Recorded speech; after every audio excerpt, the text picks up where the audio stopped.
छोटे शेयर ऊंची छलांग, इसमें हम कुछ एक दर्शकों के सवाल लेते हुए चलते हैं। एक हमारे दर्शक हैं, वो बैंक ऑफ बड़ौदा के शेयर पर सवाल पूछ रहे हैं। मानस सर, 245 पर इन्होंने कुछ शेयर की बाइंग की हुई है, 1 साल के लिए रख सकते हैं। हालांकि नेक्स्ट वीक इस कंपनी के भी, बैंक के भी नतीजे आ रहे हैं। बैंक के नतीजे में करीब 8% का जंप देखने के लिए मिल सकता है नेट प्रॉफिट में, चूँकि बैंकिंग सेक्टर में PSU बैंक्स के नतीजे ज़्यादा बेहतर देखने के लिए मिलेंगे।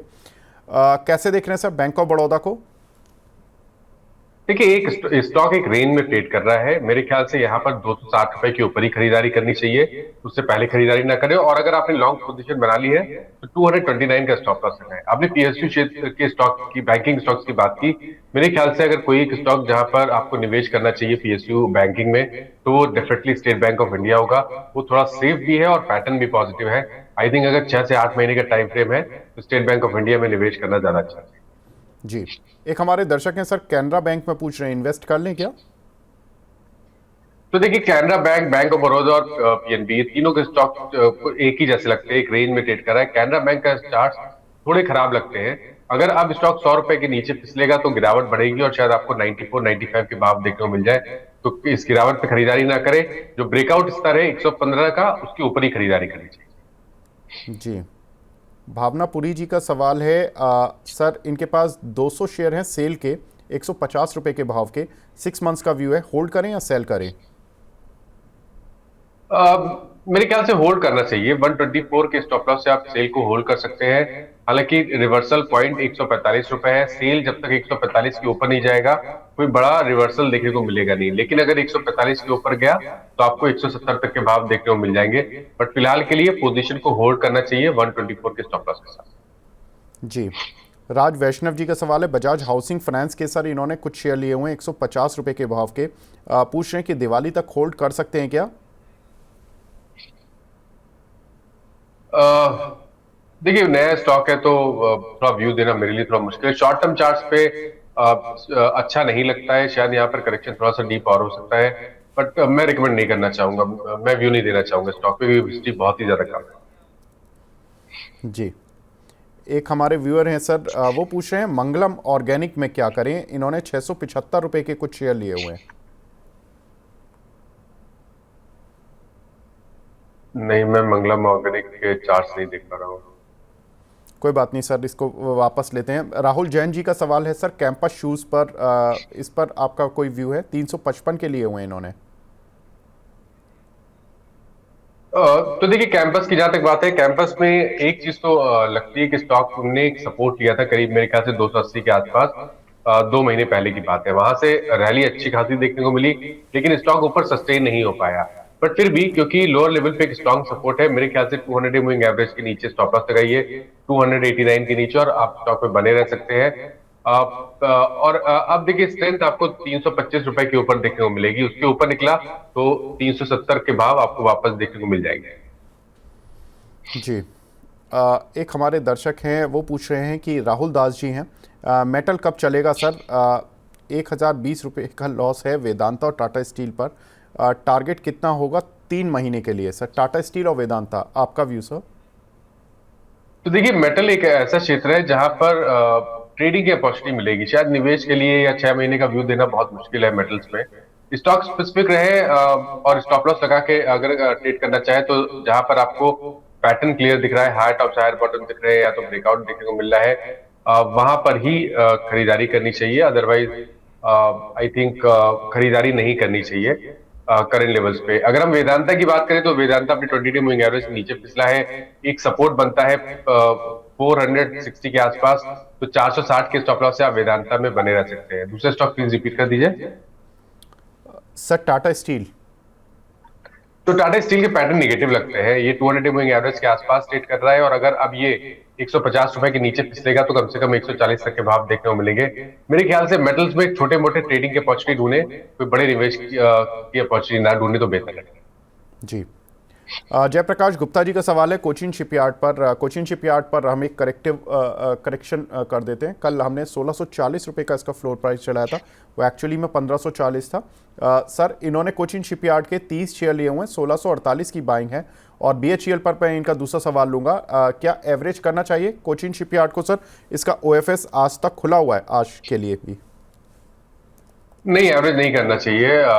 Lower top lower bottom charts पे दिख रहे हैं और मेरे ख्याल से ये 5% सर्किट वाला स्टॉक है। थोड़ा कॉशियस रही है और स्टॉप लॉस लगा के रखिए 1514 पे। अगर 1514 के नीचे कोची शिपयार्ड जाए तो आपको अपनी लॉन्ग पोजीशन से निकलना चाहिए। जी, एक हमारे दर्शक हैं रोहित जी, वो अदानी पावर और हुडको कब भागेगा ये पूछ रहे हैं। तो एक एक स्टॉक की बात कर लेते हैं। देखिए, अदानी पावर का पैटर्न निगेटिव है, लोअर टॉप लोअर बॉटम बन रहे हैं, लेकिन एक होप 200 मूविंग एवरेज पे है। अगर 610 के ऊपर सस्टेन रहता रहा, ट्रेड करता रहे, तब तक तो कोई दिक्कत नहीं है। इसलिए 609 के स्टॉप लॉस से आप पोजीशन में बने रह सकते हैं। स्ट्रेंथ आपको 660 के ऊपर या भुटको में देखने को मिलेगी, अदानी पावर में देखने को मिलेगी। हुडको की जहां तक बात है, देखिए हुडको में अभी कुछ दिन पहले स्टॉक ने एक बॉटम बनाया था। मेरे ख्याल से वो 205 है 204 का भाव था, फिर रिकवरी देखने को मिली और 200 मूविंग एवरेज के ऊपर निकल गया। लेकिन अब वापस स्टॉक 200 मूविंग एवरेज के नीचे ट्रेड करने लगा है। मेरे ख्याल से यहाँ पर अगर आपने लॉन्ग पोजीशन बनाई है तो 204 का स्टॉप लॉस जरूर लगाए। और स्ट्रेंथ के लिए आप अब स्टॉक को 20 डे मूविंग एवरेज जो कि 235 है उसको ब्रेक करना जरूरी है। तो फ्रेश खरीदारी 235 रुपए के ऊपर करेंगे। लेकिन अगर आपने लॉन्ग पोजीशन बना ली है तो 204 का स्टॉप लॉस। जो दर्शक डिफेंस शेयरों पर सवाल पूछ रहे हैं, मैं उनको बता दूं कि करीब 10-15 मिनट बाद ही हम डिफेंस शेयर पर काफ़ी एक बड़ी कवरेज करेंगे और सारे ज़्यादातर जो डिफेंस पीएसयू कंपनीज हैं उनको कवर करने की कोशिश करेंगे। तो आपके सवालों के उत्तर उसी समय मिल जाएंगे। एक हमारे साथ दर्शक भी जुड़ चुके हैं, प्रदीप जी जुड़े हैं। Pradeep ji good morning sir, पूछिए अपना सवाल।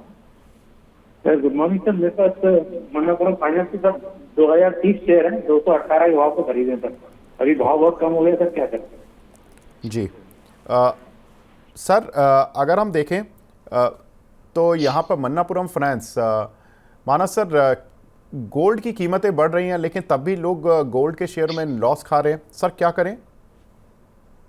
देखिए, थोड़ा ट्रेंड को भी समझना पड़ेगा। अगर हम इस मन्नापुरम की बात करें तो ये स्टॉक मेरे ख्याल से 225 रुपए से lower top lower bottom clearly बना रहा है। तो जब स्ट्रेंथ मार्केट में थी तभी भी ये इसमें वीकनेस थी।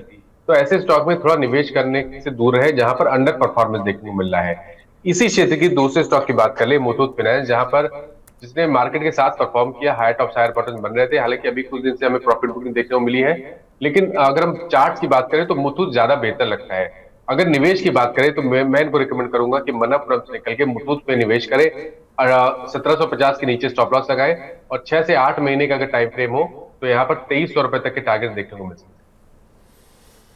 बिल्कुल सर, इस समय निफ्टी में देखें तो 24,800 का भी लेवल टूट चुका है और क्या लग रहा है सर, मानस सर निफ्टी कहाँ जाता हुआ दिख रहा है इंट्राडे में?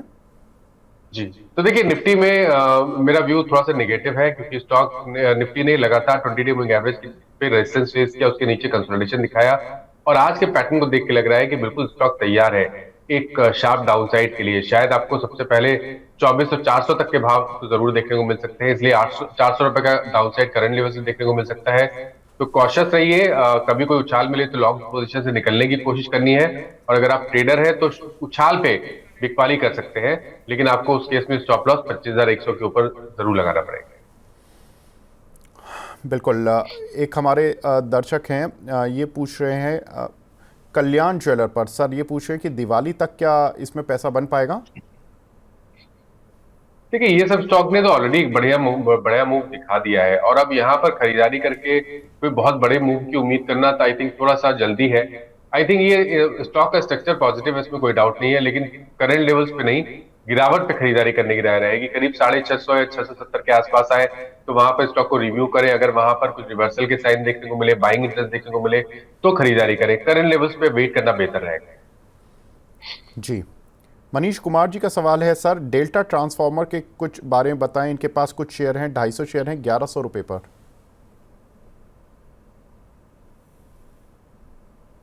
नहीं, मैं इसके चार्ट्स नहीं देख पा रहा हूँ। Data transformer, ji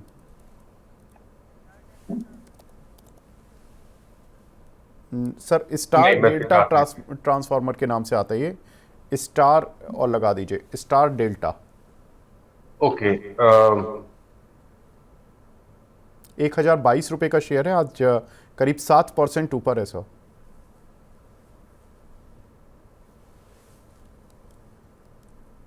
okay, I think ये बीएससी पे है केवल जी शायद। तो जी देखिए यहाँ पर एक फ्लैग पैटर्न बन रहा है, 3-4 दिनों से हम कंसोलिडेशन देख रहे हैं, फ्लैग पैटर्न बन रहा है। ट्रेंड पॉजिटिव लगता है। 920 के स्टॉप लॉस से पोजीशन को होल्ड करना चाहिए और फ्लैग पैटर्न का ब्रेकआउट 1050 के ऊपर देखने को मिलेगा। अगर वो लेवल ब्रेक हो जाएंगे तो आपको 1250 के प्राइस स्टॉक जल्दी में दिखा देगा। जी। और एक दर्शक हमारे सवाल पूछ रहे हैं, कोल इंडिया में फ्रेश एंट्री कब कर सकते हैं कि? तो देखिए, कोल इंडिया में कोई ट्रेंड दिख नहीं रहा है, तो आई थिंक यहाँ पर फ्रेश एंट्री करना चाहिए तो नहीं, करंट लेवल्स पे तो नहीं करना चाहिए मेरे ख्याल से। या तो 520 का इंतजार करिए, 520 के ऊपर निकले तब आप ब्रेकआउट पे खरीदारी करिए, और या तो सपोर्ट के आसपास आए 475 के आसपास, तो वहां पर अगर स्टॉक में बाइंग इंटरेस्ट देखने को मिले तो खरीदारी करनी चाहिए। बट मेरा रिकमेंडेशन करंट लेवल्स पे तो बिल्कुल भी नहीं है किसी भी साइट पे, आइदर बाय और सेल। जी। एक हमारी दर्शक हैं, वो जेपी पावर पर सर टारगेट पूछ रही हैं। तो देखिए, जेपी पावर की बात करें तो स्टॉक करेक्ट हो रहा है, शार्पली करेक्ट हो रहा है, लेकिन अगर हम वीकली चार्ट में देखते हैं तो एक फ्लैग पैटर्न बन रहा है। अगर ये 24-25 रुपए के ऊपर निकल गया तब तो आपको बिल्कुल स्टॉक को होल्ड करना चाहिए, क्योंकि उस केस में आपको 35-40 रुपए तक के भाव देखने को मिल जाएंगे। अभी के लिए बात करें तो मेरे ख्याल से अगर पोजीशन बना लिए तो होल्ड करिए, 17 रुपए का स्टॉप लॉस लगाइए, इस उम्मीद में कि जब भी 24 रुपए का भाव स्टॉक ब्रेक करेगा तो आपको करीब 8-10 रुपए का मूव जरूर दिखा देगा स्टॉक। जी। एक हमारे दर्शक हैं विश्वास साहिल जी, SBFC सर 45 रुपये का टारगेट ये पूछ रहे हैं कि क्या आ जाएगा 3 महीने में, प्लीज एडवाइस। तो देखिए, ट्रेंड तो यहाँ पर भी क्लियर नहीं है, कंसोलिडेशन दिख रहा है। बीच में हमने एक रैली देखी थी लेकिन वो सस्टेन नहीं हो पाई, करेक्ट हुआ और वापस एक सपोर्ट के आसपास जो कि 84 रुपीज है उसके आसपास स्टॉक आ गया है। अगर आपने लॉन्ग पोजीशन बनाई है तो आपको 84 का स्टॉप लॉस लगाना पड़ेगा, और स्ट्रेंथ केवल 96 रुपीज के ऊपर देखने को मिलेगी। 96 का लेवल ब्रीच हुआ तो फिर आपको 110-112 का भाव दिखा सकता है। बिल्कुल, इन्होंने 45 रुपये पर खरीदे हैं, टारगेट पूछ रहे थे 3 महीने का। यहाँ पर एक दर्शक हैं सर, IDFC फर्स्ट बैंक का 74 रुपये पर लिए हुए हैं, सुमेजीत जी बोल रहे हैं ये आसनसोल से। इन्होंने 74 रुपये पर सर कुछ शेयर लिए हुए हैं और NHPC के कुछ शेयर लिए हुए हैं 99 रुपये पर, क्या करें सर? IDFC फर्स्ट बैंक में पहला काम करना है 69 पे स्टॉप लॉस लगाना है। अगर 69 के नीचे जाए तो आपको अपनी लॉन्ग पोजीशन से निकलना चाहिए। स्ट्रेंथ 77 के ऊपर देखने को मिलेगी, अगर 77 के ऊपर निकला तो करीब 90-92 तक के भाव आपको स्टॉक दिखा सकता है। NHPC का ट्रेंड निगेटिव है, लोअर टॉप लोअर बॉटम बन रहे हैं और अब स्टॉक 200 मूविंग एवरेज के नीचे ट्रेड करने लगा है। मेरे ख्याल से NHPC में कभी भी कोई उछाल मिले तो यहाँ पर निकलने की कोशिश करनी है और फ्रेश खरीदारी 94 रुपीज के ऊपर ही करनी है। जी। हुडको पर काफ़ी दर्शक सवाल पूछे हैं, हम ऑलरेडी हुडको के क्वेश्चन को ले चुके हैं, तो प्लीज़ पुरान वीडियो को पीछे स्क्रॉल करके आप आंसर देख सकते हैं। एक शेयर है भालचंद्र पागरे जी का, क्रिप्टॉन इंडस्ट्री सर, इन्होंने कुछ शेयर लिए हुए हैं 58 रुपये के। Krypton industries? जी सर, मैं नाम पहली बार सुन रहा हूँ। क्रिप्टॉन KRYPTON नहीं, सर ये भी BSE का शेयर है, KRYPTON। ओके, हाँ ये भी BSE का शेयर है। देखिए, ये सब स्टॉक में थोड़ा सा कॉशियस रह के ट्रेड करें। मेरे ख्याल से यहाँ पर भी 5% सर्किट है, लेकिन पैटर्न पॉजिटिव है। एक फ्रेश ब्रेकआउट ऑलरेडी चार्ट्स पे देखने को मिल गया है। इस ब्रेकआउट के टारगेट आते हैं, इस ब्रेकआउट के टारगेट करीब 78-79 के आते हैं, तो आप पोजीशन को होल्ड कर सकते हैं। आपको स्टॉप लॉस अब 64 रुपीज के नीचे लगाना है। जी। राहुल जामले जी का सवाल है, मारुति इंफ्रास्ट्रक्चर के इन्होंने कुछ 3000 शेयर लिए हुए हैं 30 रुपए के भाव के, सर क्या करें?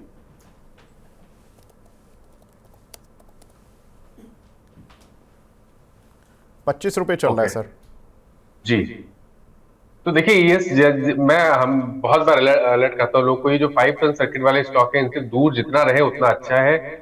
पैटर्न इसका फिलहाल के लिए नेगेटिव लगता है कैंडलस्टिक चार्ट्स पे। स्ट्रेंथ 34 के ऊपर देखने को मिलेगी, और अगर आपने लॉन्ग पोजीशन बनाई है तो आपको 22 रुपए का स्टॉप लॉस जरूर लगाना चाहिए। जी। एक दर्शक हैं, वो सुजलॉन पर सवाल पूछे हैं सर, 67 के इन्होंने बाय किए हुए हैं 500 शेयर, क्या करना चाहिए इनको? सुजलॉन तो अच्छा चला है सर। देखिए, अच्छा चला है और अभी भी कंसोलिडेट हो रहा है, कोई बड़ा रिवर्सल का साइन देखने को मिला नहीं है। मेरे ख्याल से 64 के स्टॉप लॉस से सुजलॉन को होल्ड करना चाहिए, और जब अब नेक्स्ट मूव देखने को मिलेगा और स्टॉक 84-85 के ऊपर निकलेगा तो कम से कम 105-110 का भाव स्टॉक दिखा सकता है। जी। विकी वासवानी जी का सवाल है साउथ इंडियन बैंक पर, सर क्या करें? सर इसके रिजल्ट्स आए थे कल। मेरे ख्याल से पोजीशन को होल्ड करें, 23 रुपए का स्टॉप लॉस लगाए, 26 से 27 की रेंज में एक रेजिस्टेंस जरूर है। बट अगर एक बार 27 का लेवल ब्रीच हुआ, जिसके चांसेस ज्यादा लगते हैं, तब तो आपको करीब 32 रुपए का भाव स्टॉक दिखा सकता है।